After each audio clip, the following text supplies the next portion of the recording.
Hi, I'm Chris. I'm one of the co-founders of CourseStack, and today I'm going to give you just a high-level demo of the core functionality of the CourseStack platform, creating courses and adding hands-on content.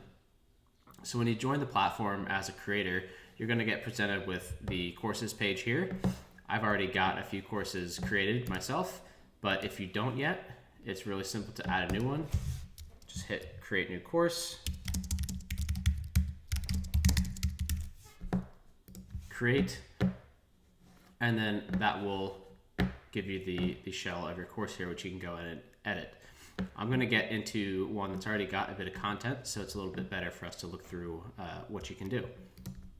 So let's select our Ubuntu server administration here. So we'll provide you a bit of a summary about the course, including its pricing settings if you've done that already, analytics about student enrollment, which students are enrolled, any specific permissions you've set for other users in your account, and then the course settings, which we can get to.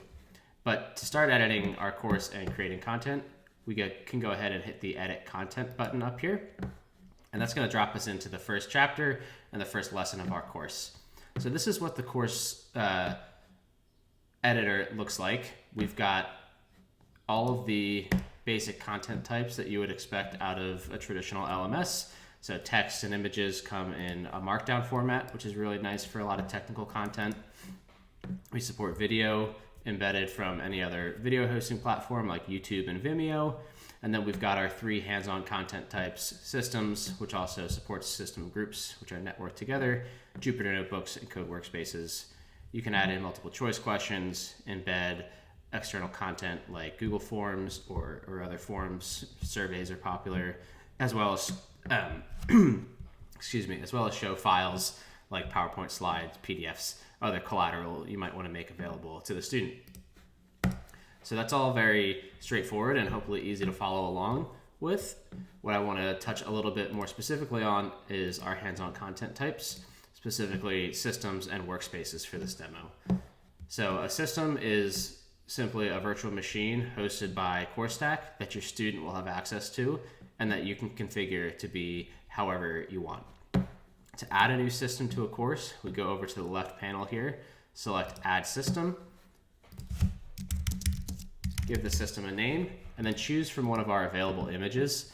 That's going to be either an individual or group image that you've already configured and customized, or you can choose one of CourseStack's base images that we provide out of the box for you. So let's choose an Amazon Linux system, choose its performance, as well as some other system settings, like its visibility throughout the course.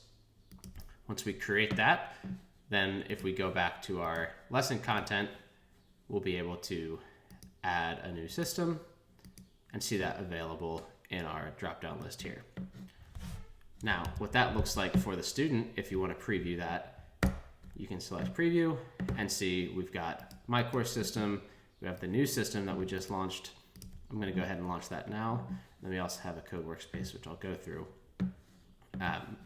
So these are going to launch isolated virtual machines that are individual for each student, that you don't have to do any sort of infrastructure as code to manage, and it should really cut down on a lot of the work you do as the course creator to be able to still provide a really amazing hands-on content experience for your student that also only requires them to have a laptop and a browser to access their content. Okay, so that's systems. We give the student a lot of control over their individual VMs as well. Power controls, they can reset, which helps with troubleshooting. Let's get into what a workspace is, a code workspace, and how to add that to your course. So if I want to add a code workspace, it's a little bit simpler than adding systems. Come over to the left-hand panel here, select workspace, and then enable code workspace for this course. After that, you're going to select a workspace language. So these are our currently supported languages. We can work on more. So if you have one that you want included that you don't see here, definitely just reach out and let us know. Let's select Python. Optionally, we can install any extensions that we want from OpenVSX for that workspace. And if we've got pre-configured projects we want to add for the student, we can work on those locally and upload our own code workspace here. And then what this is going to do is give our students the ability to launch a code workspace and get an integrated development environment. It's VS Code based directly in the browser for them to work on the project that you've configured, or just start with a blank slate. So these start up fairly quickly as well, and are a very similar experience to the systems and system groups. So once that gets started, we can show what that looks like and then get a bit more into overall course settings.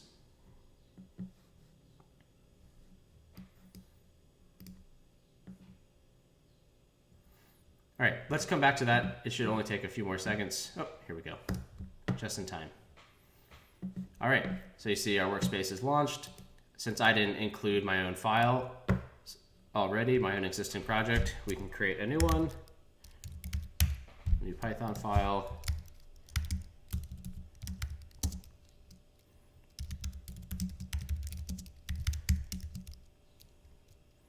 Print hello world. Update myself, it's probably not correct syntax, but you get the picture. A nice integrated VS Code environment, and you can also access the terminal directly to run any files and commands you need. So really this is similar to having a full virtual machine to access for the students, except it's a nice integrated code environment here. Okay, let's get into a little bit about the course objects in general. So courses can be used as part of bundles as well. You can create coupons. We have exams, which are very similar. We'll get to that all in other videos. I want to just walk through some of the course settings for your course so that after you've created your content, you can get it properly published and available to your students. So we've got a title, a subtitle. These are both going to show in the course card on your publicly accessible course landing page, along with the image here, and we'll see what that looks like in just a second. We also let you create markdown descriptions. So this is a good opportunity to provide some more detail about what the student's going to get out of the course, key learning outcomes, bios about the author, anything that you want to make available to the student before they purchase, but you'll have a lot more space to do that here. All of our virtual machines and code workspaces, the hands-on content runs on a credit system. So we include a nice course calculator here, a credit calculator for the course, so that you know if I have all of these hands-on content types in my course and I want to have them all running for 4 hours, I need to include 64 credits for the student as part of their course purchase. So we'll only charge you for these included credits if the student actually uses them. So it's nice to be able to include as much as you think they would use. To list the course on your Academy page, you'll just toggle this allow on-demand purchasing option and then set a course price, optionally a discount. We also support pay what you can models and free courses as well. You'll see this course is also part of a bundle, which we'll get into later. We're not going to include an exam, so we can save this. And then let's go over to our Academy page and see what this course looks like from a student perspective. All right, so this is the overall catalog for the course, for this demo Academy. So we'll have any bundles available. So that's going to be just a list of courses. We'll also have our courses that are published and any exams published as well.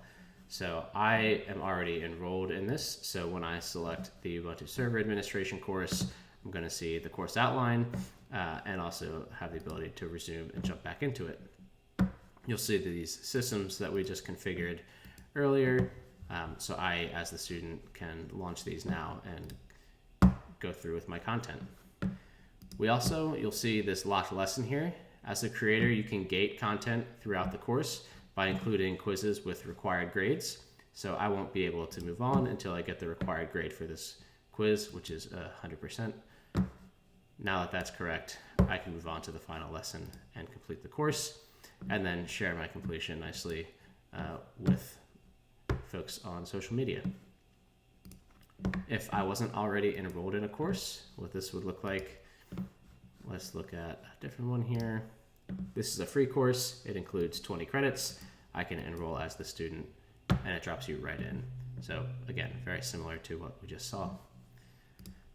All right, that's the high-level basics of what a course is in CourseStack, how to create content, and specifically how to add in some hands-on content. It should all hopefully be very easy and give your students a great experience when it comes to learning technical topics. Thanks.